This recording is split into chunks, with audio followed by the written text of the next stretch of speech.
Hello, everybody, and welcome to our third quarter market outlook. I'm Phillip Nelson and joined by Jennifer Appel. We're going to spend probably about a half hour covering kind of our outlook for the market, some of the recent trends we've seen this last quarter, and provide some thoughts on both China's kind of equity markets and also our thoughts on kind of inflation path over the next several years. First, going to spend a little second just to kind of cover some logistics.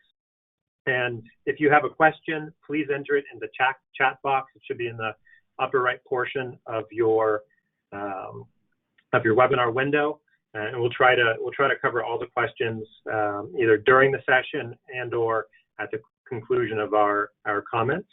And then also, if you are looking for both a recording and/or the presentation slides, those will be made available following the presentation and posted on our site. So with that, we're gonna get right into it. We've got a lot to cover today, so we're gonna try to speed through some areas to really give ample time to cover some really important thoughts on both kind of inflation outlook, what we're seeing in the emerging market world, and also implementation thoughts around both equities, credit, and TIPS. But we wanted to cover some of the recent market activity we've seen this last quarter, and I think we can really kind of distill it down to two main items. First, as you can see here, emerging markets is the largest source of drawdowns globally, and much of that's explained by equities in China, and we'll get into that in detail as I mentioned. And the other piece is when we look at the commodity indices. Bloomberg Commodity Index is top of the charts here, and most of that can be explained by both the energy complex, especially natural gas, and then some other areas in the commodity sector that are experiencing some supply-demand constraints. Some related to the pandemic, some related to weather, and some kind of other extraneous factors. But I think an important thing to remember is, as we think about both kind of energy and spot prices, spot commodity prices, some of this, will flow through in terms of inflation outlook that Jen will cover, but also from an investment standpoint, when we look at, the commodity complex, we're still, a bit uncertain as, the outlook for futures contracts. So those looking to do a commodity investment or currently in commodity investments, you've heard this before, we're concerned about that roll yield, the negative roll yield amongst some of the commodities, and do tend to shy away from direct investments in commodity futures. So with that, we wanted to really spend the bulk of our time looking back in the quarter in or around kind of the activity for both the emerging markets and China. So as you can see here, China equities are moved into bear market territory during the year, and it's been a tough slog year to date. And emerging markets have moved commensurate with that, as Chinese equities are over 30% of the EM index, and so as China suffers, you're likely to see a similar dynamic play out when it comes to the emerging markets as well. And I think one of the things to kind of keep in mind is this volatility we've seen this year is not unusual. It's a dynamic that kind of gets repeated quite often, especially amongst the equity complex in China, where we've experienced a lot of drawdowns and kind of peak to trough declines, throughout the calendar years. But we think you're fairly compensated for that volatility. And if you look back through history, you can see there's a lot of recoveries that occur, pretty significantly, and in some cases short periods of time where that bounce back can occur. And I think overall, when we think about equities in China from a strategic view, we think you're very much kind of compensated for the risk that you're taking on. And despite the drawdown that we've seen up to this point this year, this month is encouraging, as we've seen a bit of a price recovery in China over the last 20 days or so. And I think one thing to keep in mind is, as we talk about Chinese equities, is to really focus on the very specific type, and we mean both kind of where it's domiciled, but also in terms of its capitalization exposure. And so you can see here MSCI China large cap is the primary source of the drawdown that we've seen this year. Much of that can be explained by the Alibaba, Tencent of the world that had pretty severe price declines during the year, and this is not universally felt amongst the rest of the equity complex. You look at small caps, positive for the year in MSCI China, and you look at the local A-share market, or kind of the onshore market for China, a very different return profile. So as we think about China's position in the emerging world, both from an economic standpoint and also from a market standpoint, it's really important to consider what type of equities that we're focused on. And we look at most indices, most of them kind of include the B shares and companies with the currency domiciled outside of local currency China. But as we think about what's the opportunity over kind of a longer term, especially in China and other parts of the emerging markets, it's really that local consumption, local development, local wealth creation that we're really kind of focused on. And you can see that largely inside the kind of quote the A-share onshore market within China. And part of this return dynamic can really get explained by what many have labeled kind of a regulatory reset. And what we've seen over the last 12 months is a bit of a pivot from the central government and the Communist Party there in terms of how they've positioned certain regulatory changes in certain initiatives. And what we've seen is really a focus on limiting the power of a few monopoly or monopolistic type companies, which largely is focused on kind of the internet service companies in China, which are those mega cap names, as I mentioned, kind of the Alibaba's, Tencent, and then also focus on other areas that are fall under kind of social goals, let's say, for the country. And so we focus on education, housing, healthcare. A lot of the regulatory changes that we've seen have intersected with those dynamics. So the education changes we've seen this last year, and I believe we talked about this last quarter as well. Moving from for-profit tutoring companies, encourage them to move to a nonprofit status, try to squeeze the high cost that we've seen in terms of education in China. Second, when we think about real estate and real estate development, obviously a lot of news around that front, which we'll cover in a moment. But really the emphasis is on A, more housing, and then B, cheaper housing, and how to manage some of the kind of capital excesses that might be flowing off the real estate market, both in terms of credit growth and also what we're seeing in terms of real estate prices. So a lot of these regulatory changes can be explained in some ways by kind of a rational desire to move some of the corporate interests, to move them more in line with country economic goals. But I think another piece to remember is especially in terms of the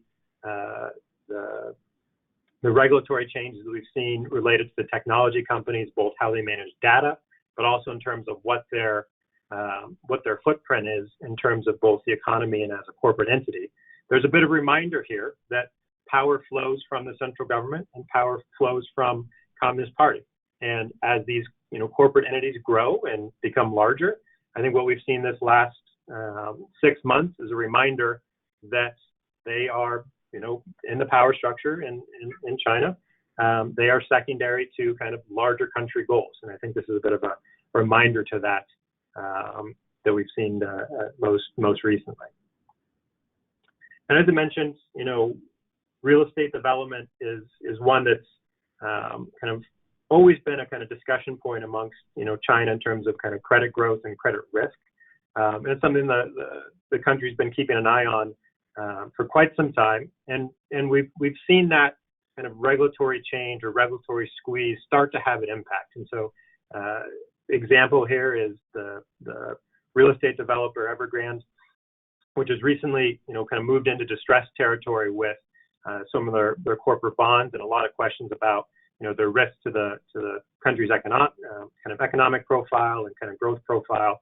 I think first things first is we don't view this necessarily as a systematic risk, but at the same time, there's a healthy level of credit growth that's occurred in that country that they're really looking to limit. And I think as the lower quality or more highly levered developers are likely to run into troubles over the next 12 months, as both financing, credit availability, and future projects are likely to be limited for a cohort of developers. And we've really seen that flow through in terms of their bond prices of late. But I think reconciling that with what is the kind of systematic risk, we're seeing that being priced out by credit markets. And here is a comparison of just looking at high yield corporate spreads for the emerging markets as a whole and high yield corporate spreads for China. And you can see that over the last several months, big divergence here in terms of spread movements from China relative to the broader EM market. And those spread movements within China have largely been isolated to those real estate developers, entities that I mentioned. So clearly, going to be a bit of a distress path for them, and it's uncertain to what their outlook will be. But similar to kind of what markets pricing and kind of our view as well, maybe not a larger contagion event like some have discussed.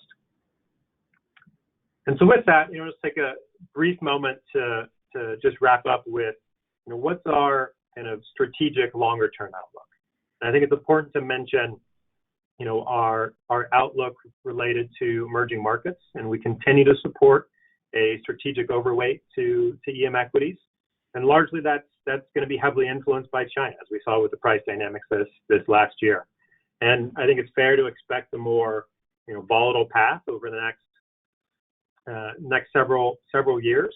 But as both economic transitions are managed, capital market transitions are managed, we think that sets both EM and China up for longer term strategic success. And so in many ways, when you limit the power of a select number of internet giants, that provides greater opportunities for small and mid caps or smaller large cap companies. As you manage credit growth and kind of try to limit the growth of credit bubbles that we might see in the credit complex or in the real estate development side, that's a strong proactive step that does bring about some pain and market volatility, but longer term we view as a positive to put the country on a sustainable upward trajectory. A couple other points to mention before I turn over to Jen to cover our inflation outlook is related to our strategic view on equities. Still supportive of higher equity targets for many clients relative to kind of risk tolerance, especially as we still see, despite the recent rise in fixed income yields, there's still quite a healthy delta in terms of return expectations and a return view relative to equities over debt for the next 5 to 10 years in our minds.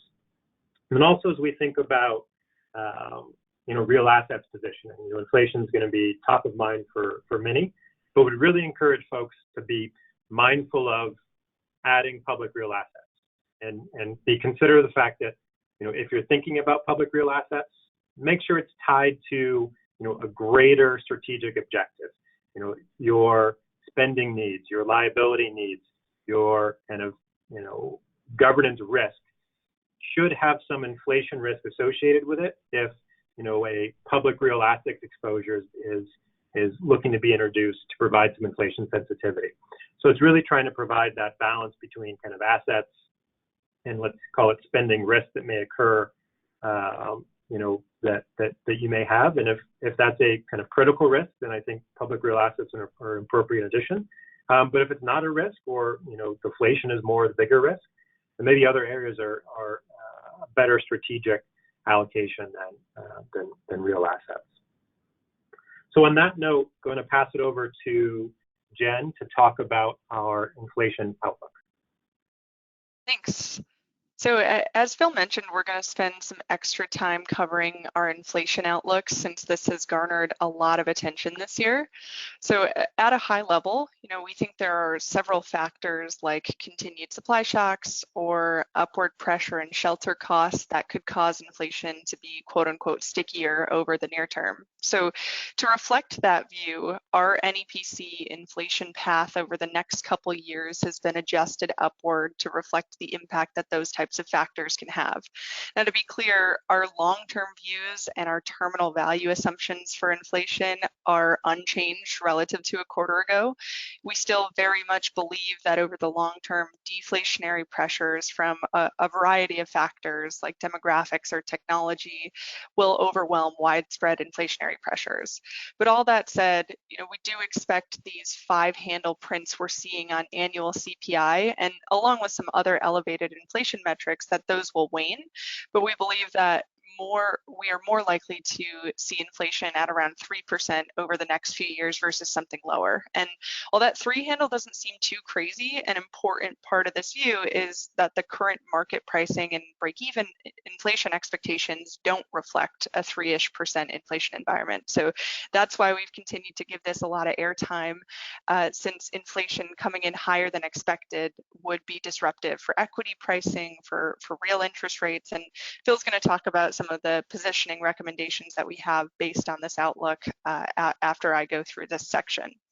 So with that in mind, we wanted to put some of these numbers in context. Here we're showing the annualized inflation rates by decade, and you can see how what we've experienced thus far in the 2020s is quite different than the inflation environment over the last couple decades. That being said, as we look to this, we're not trying to suggest that we're on track for inflation like the 80s. Inflation dynamics are evolving, and this environment has some unique factors and risks relative to these other decades. And one of the ways that this is a little bit different is that we have supply disruptions that are impacting the current environment. So we expect as those work their way through the system that inflation metrics are going to soften, and that will drag this 2020 bar down a little bit further as the decade progresses. But as we look across these decades, we think we're roughly in line for something similar to the 1990s, that type of inflation rate. So it gets back to that 3-ish% inflation figure, though that's a little bit different than the 2010s. So that's something that we as investors just have to be mindful of given our recent experience.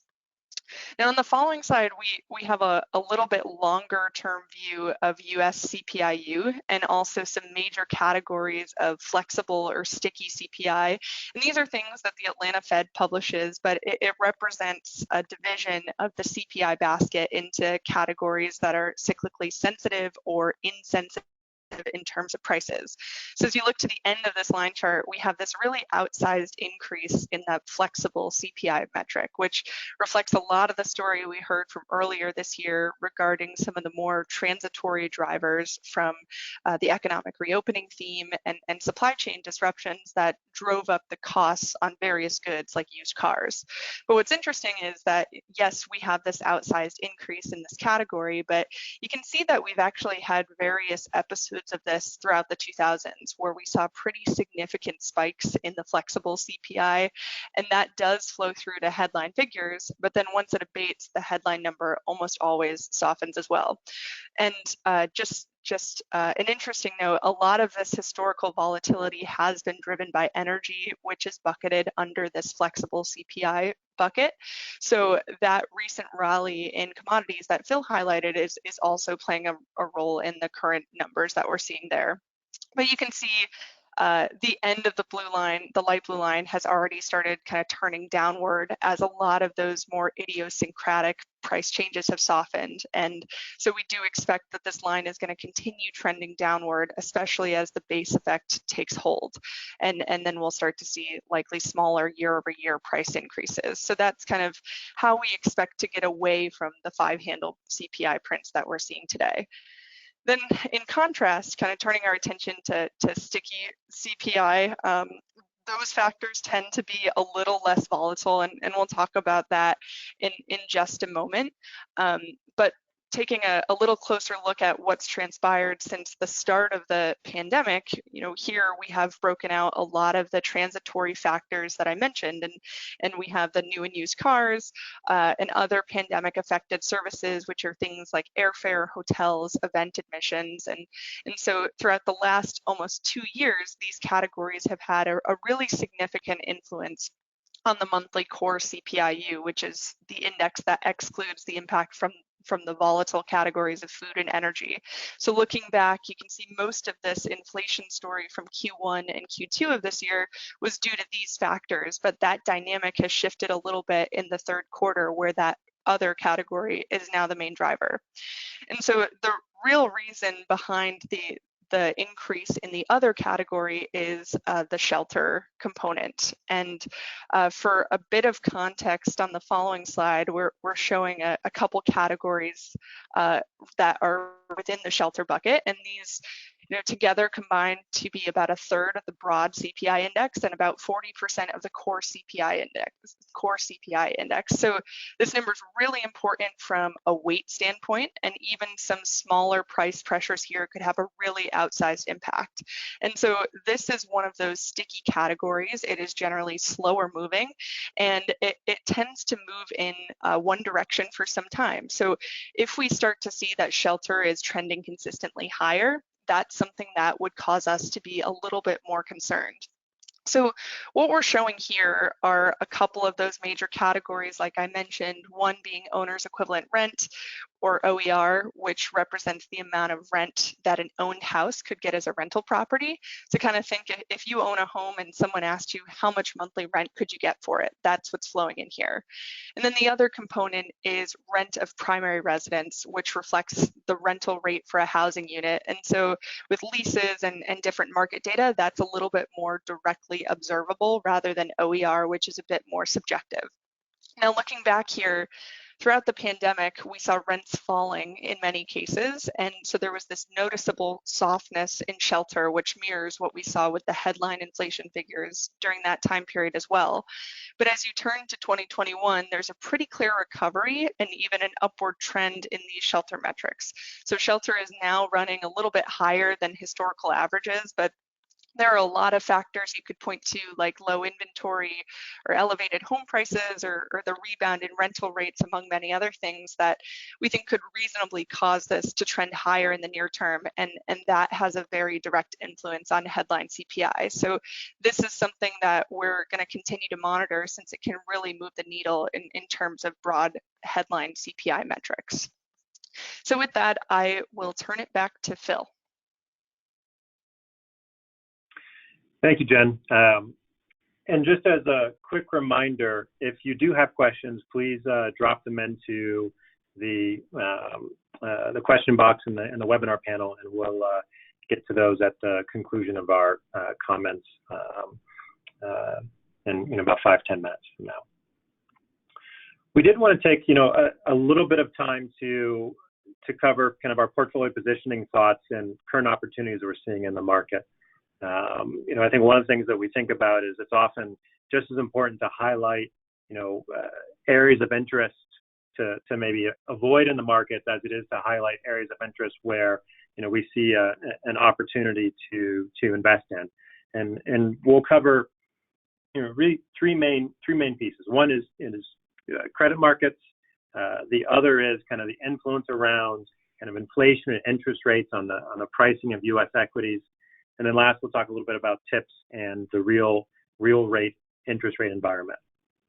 And so as we look at, our kind of list of current opportunities, we're going to spend the bulk of our time talking about, the addition of a U.S. large cap value exposure, and, really the issues around kind of concerns about rising interest rates, potential sticky inflation that Jen mentioned, in terms of how that may impact the pricing of large cap stocks, and potential benefit of having a large cap value exposure to help mitigate some of that disruption.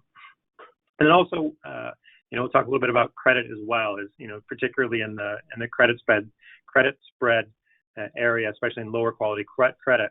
We've seen spreads come in quite a bit relative to kind of cyclical kind of averages. And so as we look at credit specifically, and as we focus on kind of the lower quality areas of return-seeking credit, we really see that, credit spreads have come in quite a bit, and in some ways are kind of near lows, even below that we might have seen in early 2007 prior to the financial crisis. And I think while the economy is on strong footing today, there are some concerns about, what's the return potential for, some of the lower quality credit areas. Yields have come in, spreads have gotten squeezed. So what's the longer term return upside we might see over the next several years in this space? And I think as we look to kind of address some of those concerns, encourage a slight kind of pivot in exposures of either reducing high yield bonds, let's say, or other sources of lower quality credit exposures, and allocating that to some combination of equities and safe haven fixed income. And the example here of the chart you can see is when credit spreads are at levels they are today, roughly below 300 basis points. That's a fairly kind of historically low time, and also one that tends to benefit a combination of equities and safe haven fixed income relative to a pure high yield exposure. And so, in some ways, credit spreads can only go so far, but if markets continue to be bullish, equities can continue to run. So as we think about balancing that risk posture and that risk tolerance, some combination of safe haven and U.S. equities, we think is a good combination to kind of pivot away in a more dynamic fashion away from high yield. We're going to spend a few moments talking about just kind of the dynamics around interest rates and kind of how they impact the equity complex, especially in the U.S. And I think one thing that we've seen over the last 10 plus years is the direction of interest rates, represented here by 10-year Treasury bonds, tends to have an influence of the relative returns of value relative to S&P 500. As we can see here, when rates fall and interest rates move lower, S&P 500 and frankly a cohort of large mega cap tech names tend to outperform the value sector. And when we see interest rates rise, often for different reasons, some it's kind of bouncing off a recovery, but other reasons for higher inflation expectations, value tends to outperform S&P 500, especially kind of that large cap value segment within U.S. equities. And that's where we're going to spend a lot of our time thinking about this dynamic. And I'd say we're really kind of looking to address kind of two risks or two issues. One is if we see stickier inflation and a lot of details that Jen mentioned, market expectations and market pricing doesn't reflect that risk currently.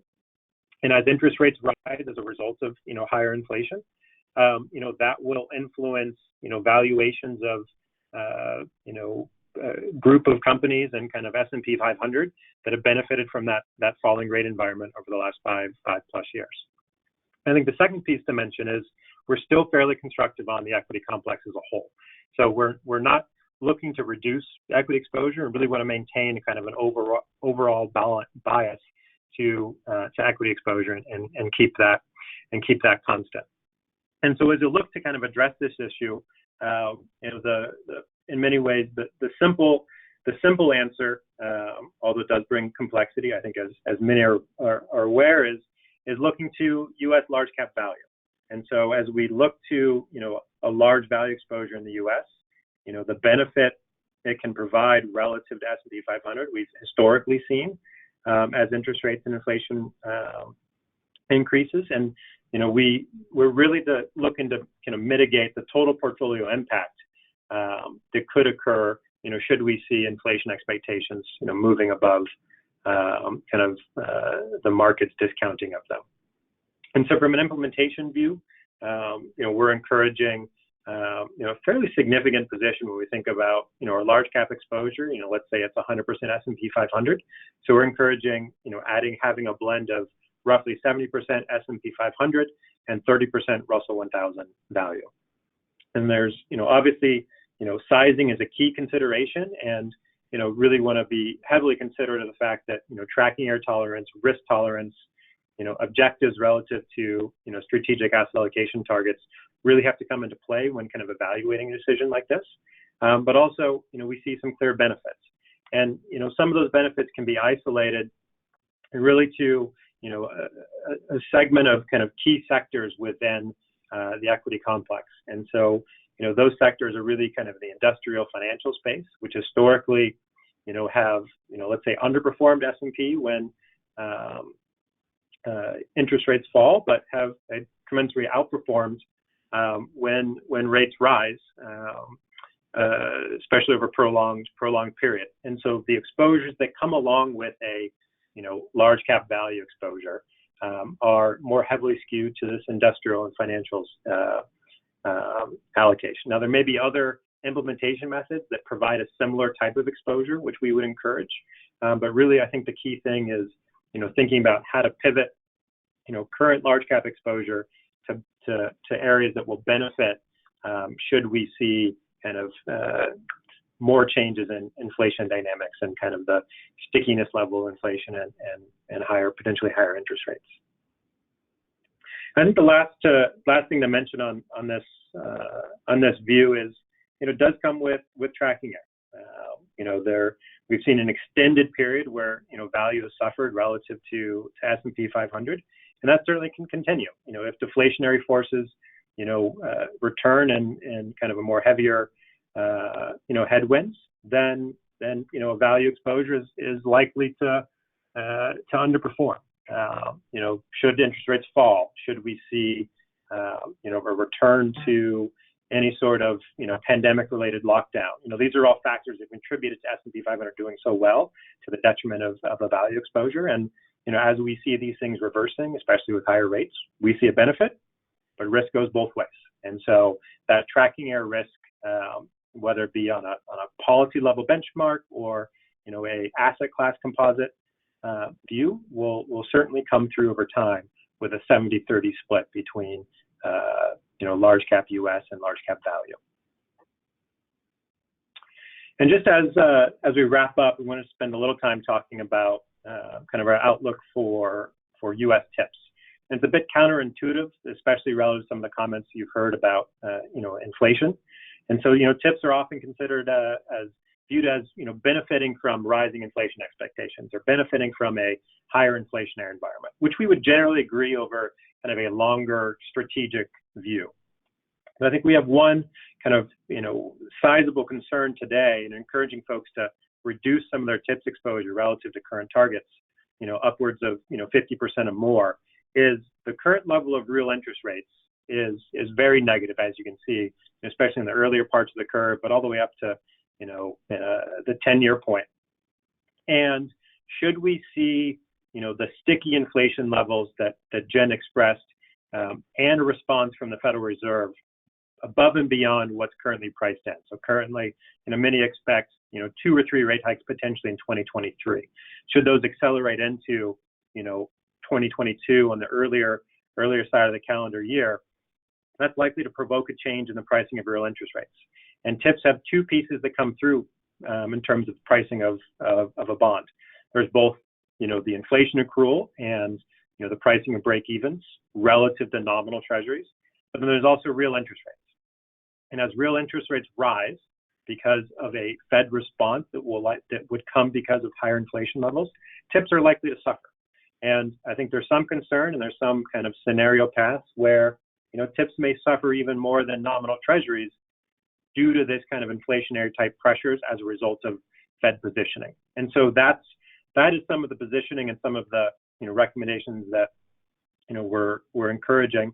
It's a more dynamic view based on current market pricing. I think for those that have a strategic position in TIPS, we think that very much holds, and we believe in TIPS in the next 30 years.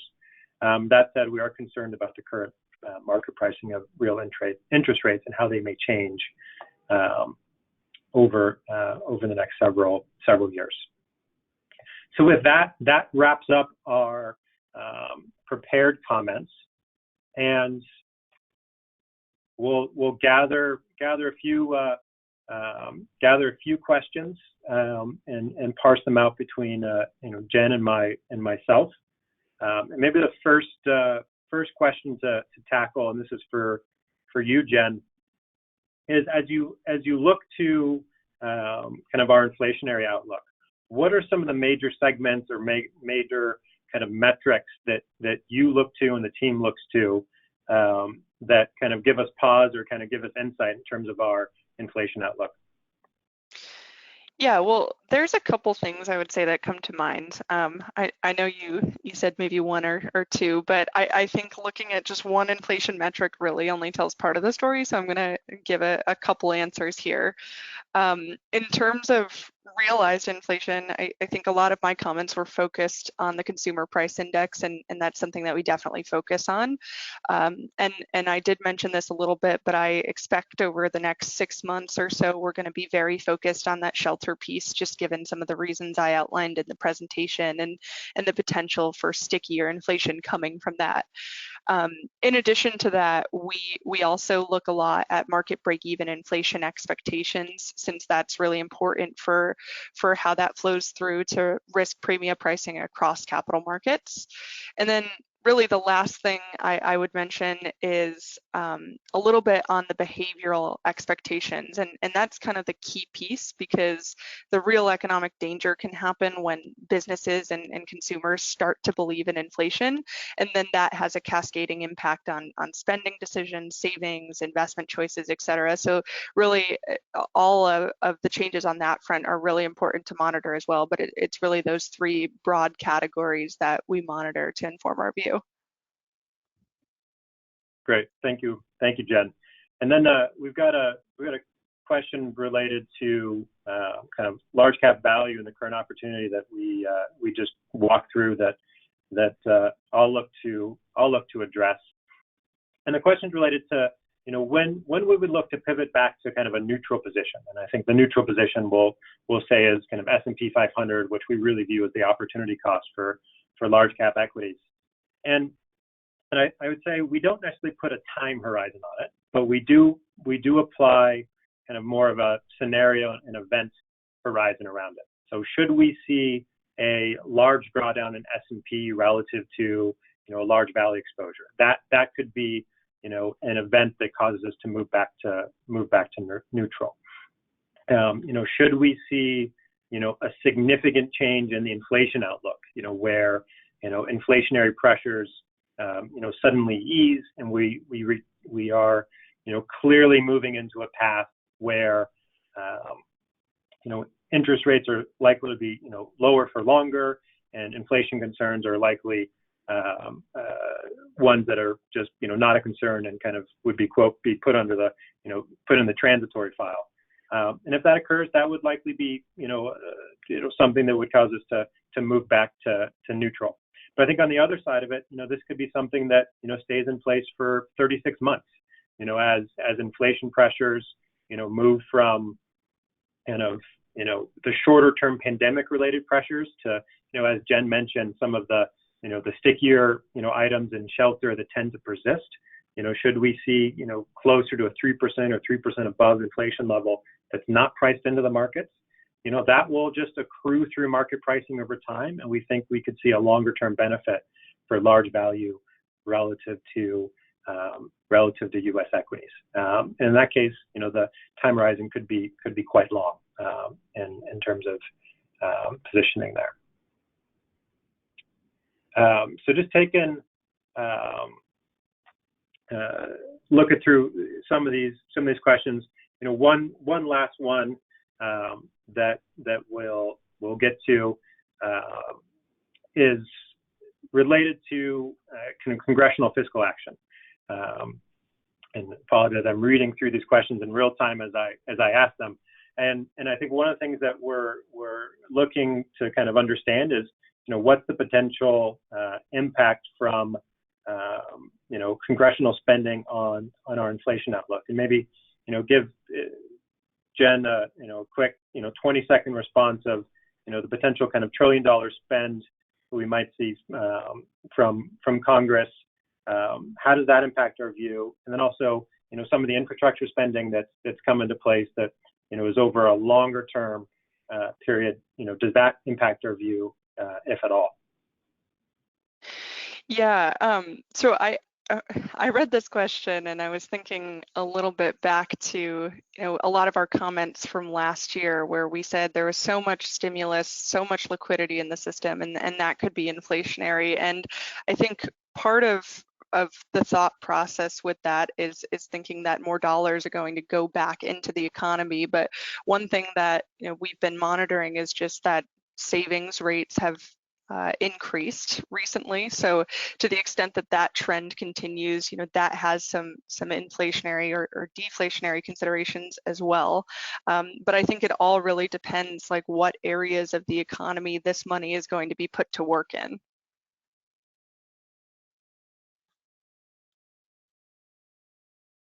Great, thank you, Jen. And I think with that, we're gonna wrap. I think we've made it through kind of list of questions. But again, if you do have kind of further questions or want more detail, feel free to reach out to us. Reach out to your main consulting contact and have a discussion around some of these ideas and market dynamics. I think we've gotten well versed over the last 6 months, talking inflation, and happy to share with you our thoughts and detail if that's a desire. And so, with that, as I said, we'll provide this recording and slides after the fact for everyone. If they, either would like to see the slides or review the recording again. I just want to say, we went a little long today, so thank everybody for their time and for staying on for so long. And appreciate the interest and appreciate the listening time, and look forward to chatting again in January for our annual outlook. So with that, we'll sign off, and thank you all and have a great day.